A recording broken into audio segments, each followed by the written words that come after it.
welcome back. It's Thursday today, and today I didn't really know what to talk about when I woke up. So, I did my regular morning routine, ate breakfast, got it over here. My dad bought some soy milk recently, so I had a little bit of that. It's not bad. It's not bad. I don't really like the sweetened stuff. I like it unsweetened, but Costco didn't have unsweetened apparently, so make do with what you got. But yeah, I didn't really know what to talk about. And so I had to go about my day thinking, and then it hit me. Going to work today. And that reminded me about this whole working for money thing and income. Then I watched a couple of YouTube videos, and both of them were talking about taxes and income taxes. And what really sparked my mind was this podcast Bill Burr did, in case you don't know who he is, he's a comedian, about the 70% marginal income tax rate that Americans are debating about. So that really got me thinking about where I really stand on taxes. Some of my friends, they know me. They call me a socialist. They call me a communist. They think I'm for taxing everything 100%. But I'm not really sure what to call myself. I guess communist might be the closest thing, but at the same time, everything I do is capitalistic, right? Like I'm starting a business. Isn't that the most capitalist thing you could do? Yeah, I'm an investor. I speculate on certain things. I've done trading. I still do a little bit, I suppose. I buy stocks. I buy cryptocurrencies. I trade those. Capital gains. Is that not the whole meaning of capitalism? So, I guess maybe I'll kind of devote this to my friends and family so that maybe you guys can get a better idea of what I am and what I stand for.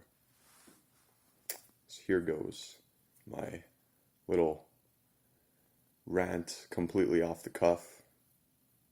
No script. Just gonna let it flow. So 70% tax rate. What do I think of that? Honestly, if we lived in a perfect world where the government was this benevolent, wise ruler, I wouldn't mind giving 100% of my money to them, because they would, by definition, be better with it than I am. They'd be smarter, more efficient, more benevolent, right? And then in that world, everybody would be giving them 100% of the tax, or 100% of their income as a 100% tax rate, and the government would spend it better than anybody else could, and the world would be paradise and it would be utopia.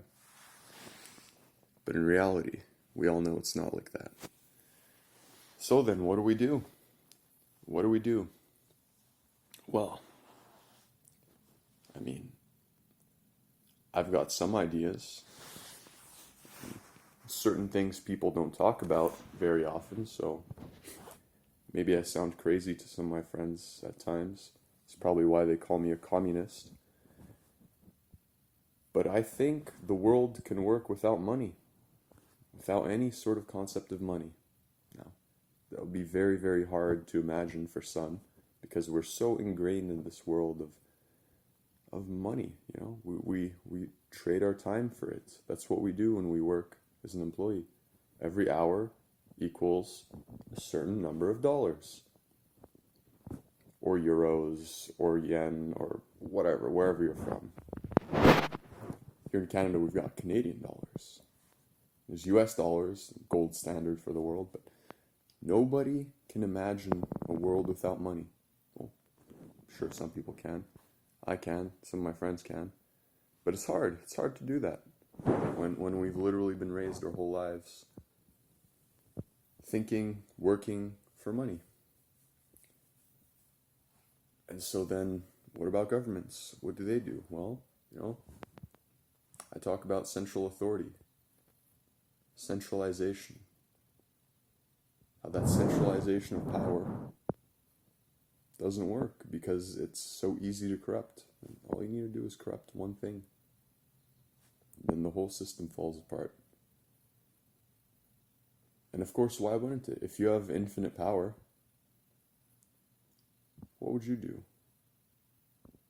What would you do? Most people are selfish. In fact, some philosophers might argue we're all selfish. All of life is a selfish endeavor. The only time it suits you to help someone else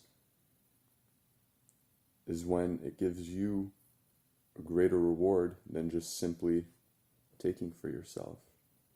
So there's like a selfish argument for being generous or benevolent. I'm not sure if I believe that entirely anymore. I used to think everything was about selfishness. I'm not so sure that's true anymore. But that's besides the point. Back to money and taxation. So, in our system, it's imperfect. We can't give all of our money to a central authority, because that central authority is going to operate in selfish means and maybe skim a little off the top. But if we act in the complete opposite way, where we don't give any of the money to it, what do? We're imperfect actors, us citizens. What are we going to do with it? We're not perfect with money either. So maybe something between. I guess that's what we have right now. What's the marginal tax rate here in Canada? I think for me it's close to zero because I don't make much. For some it's maybe 30-40%. Kind of in between. But yet I can still imagine a world where the currency we trade in is not one of money. It's one of caring. It's one of love. Imagine if love was the currency. Wouldn't everything be better? If we could all just get along, help each other out, not have to worry. If someone's sick, you help them. If someone can't work, you help them. You don't tell them, well, you don't work. You don't deserve my paycheck. I can imagine a world where we share. Call me communist for that. I guess this is the closest thing that humanity's ever invented that comes close to this currency of love. This sharing. I mean, I guess by some definitions, like that literally is communism.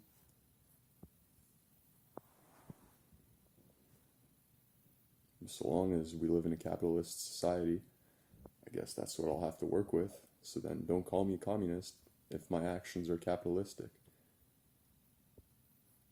I mean, I guess they can be philanthropistic, but even then, I wish it didn't have to be this way. Where we compete instead of cooperate. Where we take instead of give. Everybody just wants to take and take. Take all of their paycheck home. The government wants to take all of their paycheck from them. We've got all these corporations that just want to take and make as much profit as possible, and gouge their employees, and gouge their contractors, and gouge their suppliers, and exploit everyone for profit. Because it's all just this weird game of who can have the biggest number in their bank account. But why? Does this actually give anyone anything?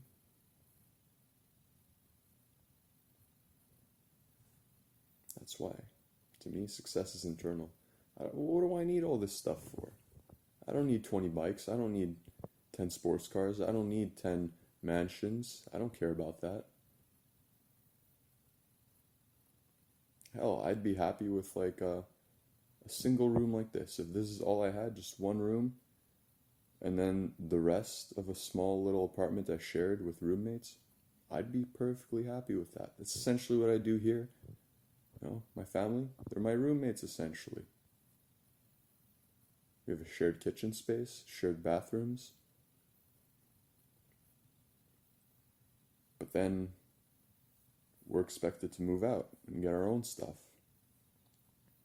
It's all about owning stuff, you know. Property rights. What are those about? I can understand some of the reasoning behind it. If everybody has this right to property, again, in a perfect world, yeah, it all works out. Everybody has their own little bit of property, and they're happy, and it satisfies their basic human needs. Everybody works their own little bit of land, and with their skills provide a service or make goods, and then we trade them. Isn't that what the economy is all about? Right? These property rights and owning a little bit. But what if we rethought that? What if instead of owning something, we decided to share everything? No need for trade. Like I said, in a perfect world, trade works because it's this mutually beneficial exchange. It's not zero sum, it's positive sum. If I'm really good at making chairs, I can make 100 chairs an hour. But if I need a computer, I'll never build a computer on my own. But maybe you're good at building computers. You can make 100 computers an hour. So I give you one chair, and you give me one computer. And then I've got 99 other chairs to trade with other people. I need food. I want some strawberries. So someone else gives me a strawberry, I give them a chair. Now I've got 98 chairs left. And we trade and we trade and we trade, and we all specialize in a certain thing we're good at. And we all get a little bit of everything.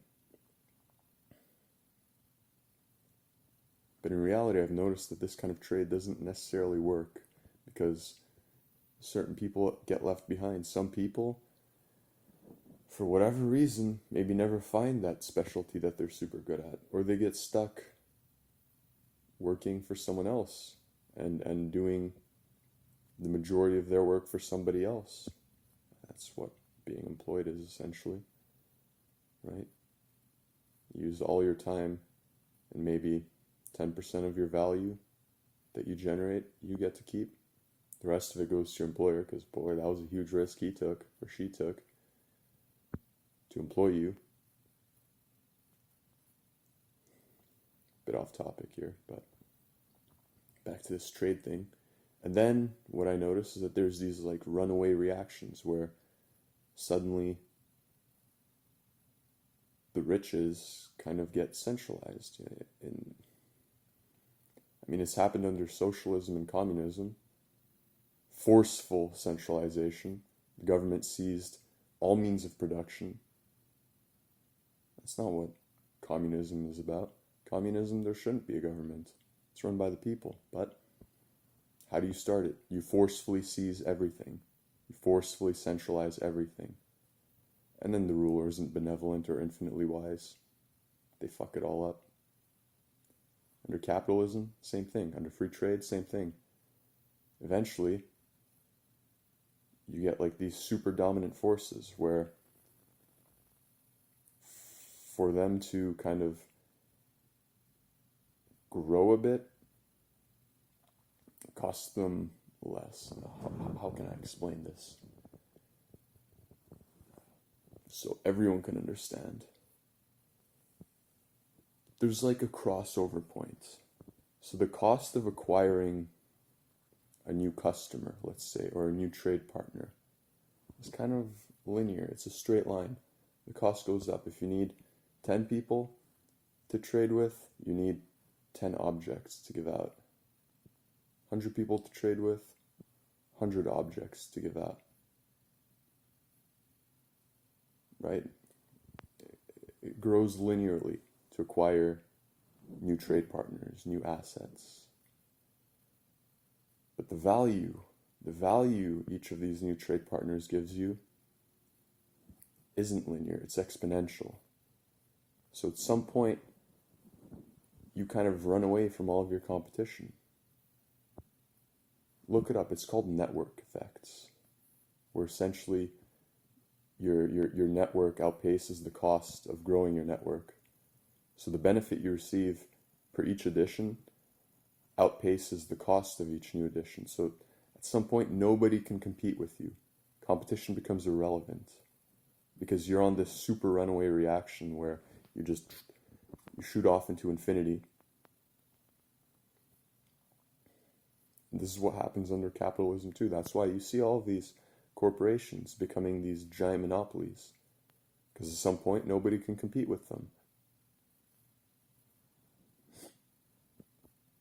So that doesn't work either. Well, what the hell does work then?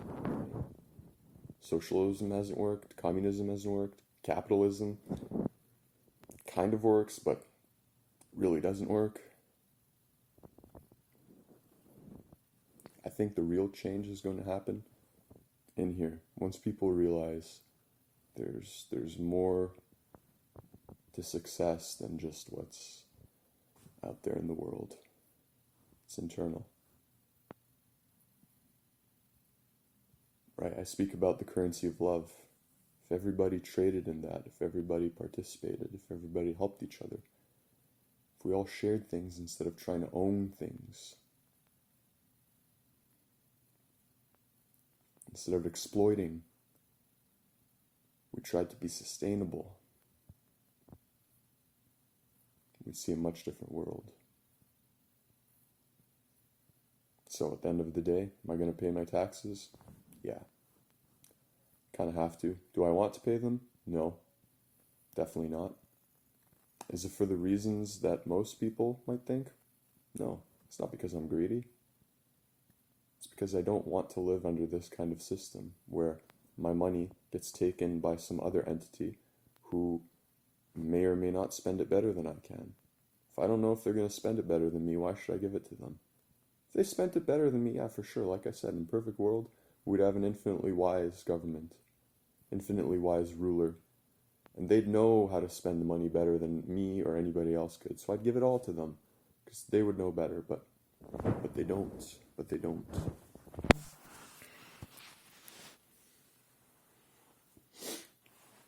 But they don't. Maybe one day we'll have a world where we trade in love instead of money. Here's one last question for you.